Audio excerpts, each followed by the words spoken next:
Diqqat! O'zbekistonda pensiya haqida shoshilinch xabarlar tarqaldi. Assalomu alaykum, hurmatli tomoshabin.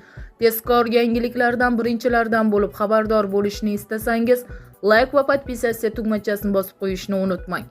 Ish staji yetarli bo'lmasa, fuqaro pensiya ola oladimi? Fuqarolarning davlat pensiya ta'minoti to'g'risidagi qonunga ko'ra, pensiya olish uchun insonga ma'lum ish staji bo'lishi kerak. Qonunning 7-moddasi quyidagilar belgilangan.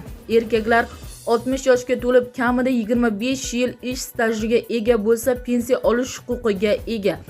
Ayollar 55 yoshga to'lib kamida 20 yil ish stajiga ega bo'lsa, pensiya olishi mumkin. Agar fuqaroning ish staji to'liq 20 yoki 25 yil bo'lmasa, lekin kamida 7 yil ishlagan bo'lsa, unga bor stajiga qarab pensiya hisoblab beriladi.